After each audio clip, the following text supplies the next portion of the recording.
एक कागभूषण नाम के, अपने पुराणों में भी इसका प्रमाण आता है, कागभूषण नाम के एक महापुरुष हुए हैं और एक गरुड़ जी जो श्री विष्णु जी के वाहन माने जाते हैं। इन दोनों की एक बार आपस में चर्चा हुई।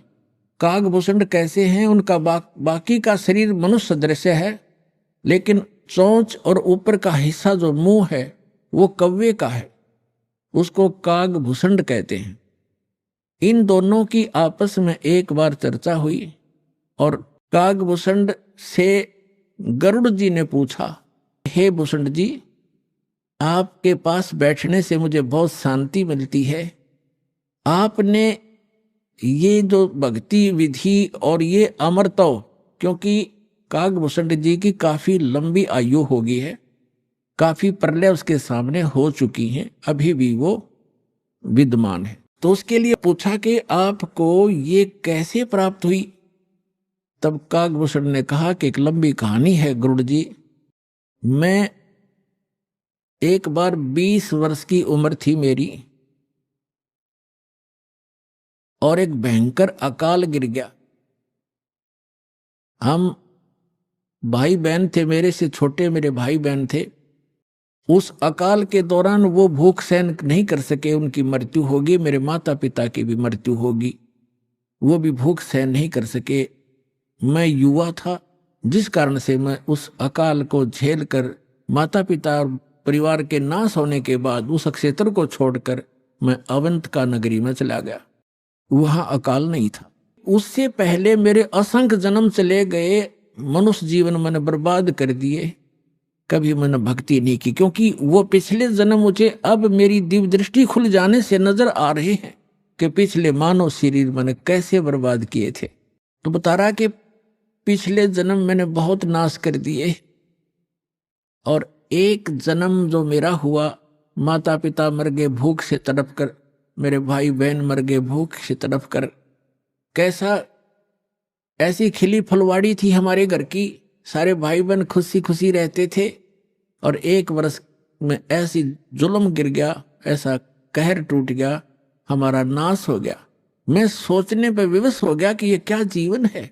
कल तक हम कैसे खुशी मंगल से रहते थे, प्यार करते थे, कहाँ गए आज मैं टक्कर मार लिया, रो लिया, सारा कुछ कर लिया, वो मिल नहीं रही। ये खाक जीवन है, कहाँ रह रहा हूं मैं। ऐसे करते करते एक मंदिर के अंदर एक पंडित जी भगवान शिव का पुजारी था, मैं वहां चला गया, उसको अपना दुख रोया। दयालु था ब्राह्मण, मुझे सीने से लगाया और कहा, बेटा यहाँ तो ऐसे ही कहर गिरते हैं, आप भक्ति कर लो, स्वर्ग में चले जाओगे, वहां दुख नहीं है। ब्राह्मण को ज्ञान स्वर्ग तक का ही था और कहा, बेटा तू दीक्षा ले, दीक्षा गुरु बनाए बगैर मोक्ष नहीं होता। अब कागभूषण बता रहा है कि मेरे इतने पाप थे, पापी के पिछले जन्म जन्म के कभी भक्ति शुरू नहीं करी थी। मेरे अंदर भक्ति प्रवेश करने में 6 महीने लग गए, लगातार संत के साथ रहने में। अब 6 महीने तक मैं मंदिर में रहा, रोज उनकी कथा सुनता, वचन सुनता, पर नाम लेने की इच्छा कभी मैंने व्यक्त नहीं की। गुरुजी कहते, महात्मा जी के बेटा दीक्षा ले ले। मैं कान्ना पे टाल जाता, ना हाँ कहता ना कहता। और दीक्षा उसी को प्रफुल्लित होती है जो सब इच्छा से अपनी लगन से प्राप्त करता। जबरदस्ती दिया हुआ नाम काम नहीं करता। तो उस पंडित जी ने इसलिए उसको जोर नहीं दिया। 6 महीने के बाद कहता, लगातार सत्संग सुनने के बाद मुझ पापी के कुछ पाप नरम हुए और तब मैंने दीक्षा प्राप्त की। दीक्षा प्राप्त करके कुछ दिनों के बाद फिर मेरे अंदर एक बकवाद भागी, जो गुरुजी कथा सुनाया करते हो मुझे भी याद होगी। मैं युवा था, गुरुजी वृद्ध हो गए थे, मेरी आवाज में कसक थी, जितने भी श्रोता थे अब मेरी तरफ आकर्षित हो गए और कहने लगे, हो आप तो गुरुजी से भी बढ़िया ज्ञान सुनाते हो। अपने आत्माओं यहाँ मार खाता प्राणी, इस ज्ञान को सुनकर कोई वक्ता बन बैठेगा, 10 उसके प्रशंसक हो जाएंगे, वो भी अपना नाश जीवन करेगा। अब ज्ञान पुराणों का था, बढ़िया और घटिया क्या हो गया उसमें, गुरुजी से बढ़िया सुनाने लग गया वो। तो यहाँ मार खाते श्रोता भी और वो भक्त भी मार खाते, मान बढ़ाई छा जाती है, सबसे बड़ी दुश्मन है जीव की। एक दिन मैं बैठा था, कथा कर रहा था, श्रोता बैठे थे, गुरुजी आए मंदिर में अपने घर से। मैंने खड़ा होकर सत्कार नहीं किया, क्योंकि मैं अपनी बेइज्जती समझूं था कि खड़ा होऊंगा तो सबका अट्रैक्शन इधर गुरुजी की तरफ हो जाएगा। अब मैंने बैठे बैठे दर्शन कर लिए, ऐसे बस थोड़ा सा नाम मात्र सा सिर झुकाया, खड़ा नहीं हुआ मैं। अब गुरुजी तो आए थे अपना लगे पूजा पाठ करने मंदिर में, एक कोने में बैठकर आकाशवाणी हुई मंदिर में, कह रहे दुष्ट तूने अपने गुरु का अनादर किया है, तुझे 1,00,000 वर्ष के लिए नरक में डालता हूं। भगवान शिव की आकाशवाणी हुई, क्योंकि ब्राह्मण शिव का पुजारी था। अब वो आकाशवाणी सुन ली गुरुजी ने। उसने कहा रे बेटा भूषण, उसका नाम कुछ और था उसमें, बेटा भगवान क्यों नाराज हो गया तेरे से? गुरुजी ने नहीं ध्यान दिया कि इसने मेरा आदर किया या अनादर किया। संत के विषय में एक वाणी कही है गरीबदास साहिब जी ने कि आदर अनादर करो क्यों ना कोई, मम संत शरण जगत जान छोई। अब संत ये नहीं देखते आदर अनादर को, लेकिन शिष्य को हानि घनी हो जाती है जो आदर नहीं करता, नियमित नहीं रहता। तो गुरु ने पूछा बेटा क्या गलती करती, भगवान आपसे क्यों रुष्ट हो गए? अक्षमा याचना कर, दयालु है भगवान, माफ कर देंगे तेरे को। और खुद भी अर्ज की, हे भगवान बच्चा है आपका, गलती होगी, बालक है, अक्षमा करो। तब उसने आकाशवाणी की फिर दोबारा भगवान शिव ने, जब ये निकम्मा व्यक्ति अपने गुरु का आदर नहीं करता तो मेरा क्या आदर करेगा? गुरु एक रिहर्सल करनी होती है गुरु जी को भगवान की तरह मानकर, क्योंकि हम जैसा व्यवहार गुरु जी के यहाँ कर रहे हैं तो परमात्मा इस रूप में आपको वहां ऊपर जाकर के आपकी परीक्षा लेगा। एक स्थान है मान सरोवर पर, तो जैसा भाव आपका यहाँ वैसा वहां होगा, जैसे स्वप्न में होता है। तो वहां से वापस आने के बाद फिर आप बहुत युगों तक वहां नहीं जा पाओगे। इसलिए एट प्रेजेंट आपने गुरु जी के साथ ऐसा व्यवहार करना चाहिए, ऐसा बोलना चाहिए जैसे हम भगवान से कर रहे हो।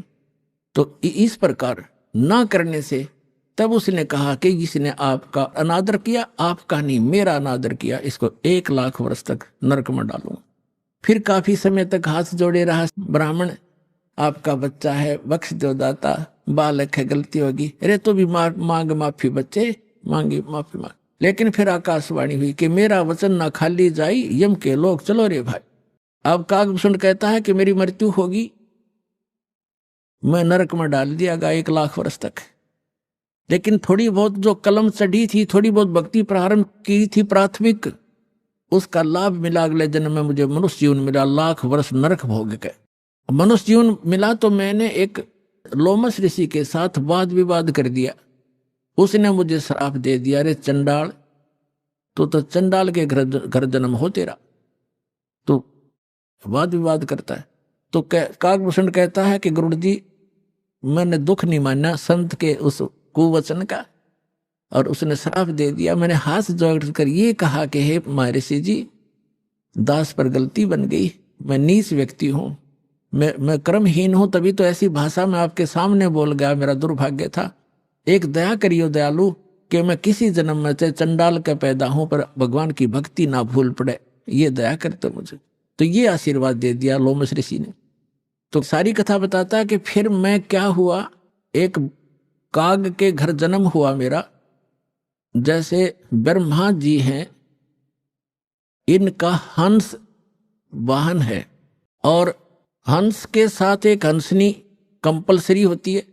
तो ब्रह्मा की जो पत्नी सावित्री है, वो हंसनी जब ऋतु पर आई, यानी गर्भवती होने की स्थिति में आई ऋतु पर, तो काग चंड के पास ले गई, कौवा के देवलोक में। उससे मिलन होने से कागभूषण की उत्पत्ति हुई। शेष शरीर मनुष्य जैसा है, ऊपर का मुंह और चोंच कौवे जैसी है। तो वो अब उसने फिर क्या मिला, जब वो कागभूषण के रूप में जन्मा, तब कहते हैं मुझे जोगजीत नाम के एक महापुरुष आकर मिले। वो परमात्मा जैसे दास ने आप पूरे सत्संग में ये निर्णय किया कि वो परमात्मा स्वयं आकर अच्छी आत्माओं को यथार्थ ज्ञान देता है। तब उसने बताया कि मुझे जोगजीत नाम के एक संत मिले, जिन्होंने मुझे उस परमात्म तत्व का ज्ञान दिया। उन्होंने मुझे ऐसा मंत्र दिया जिससे मेरी यह स्थिति हुई कि मेरा बहुत युगों तक अमर शरीर होगा। अब कागभूषण की भी मृत्यु होगी, क्योंकि अब ये समय है, इस समय में जब कागभूषण का जन्म होता तो मोक्ष हो सके था। अब जो प्रसंग आज का चल रहा है कि दो प्रकार से मानव शरीर प्राप्त है। आप जो परमात्मा के लिए भटक रहे थे और यहाँ आ गए, आप बहुत पुण्यकर्मी प्राणी हो। पिछले जन्म में भी आप मानव थे और मानव जैसा स्वभाव है। जहाँ कहते हैं लाइन लगा लो, लाइन लगा लेते हो। जहाँ कहते हैं यहाँ ऐसे बैठ जाओ, वहाँ जाओ, ये करवा लो। तो क्योंकि आप सभ्य हो और ऐसे व्यक्तियों को शीघ्र ही ज्ञान प्राप्त हो जाता है, शीघ्र ही ढल जाते हैं जैसे संत ढालना चाहता है। आपके मैल घड़े नहीं थे, और जो मैला कपड़ा ज्यादा होता है धोबी को उसको ज्यादा प्रयत्न करना पड़ता है, साफ वो भी हो जाएगा। तो इस प्रकार स्थिति है।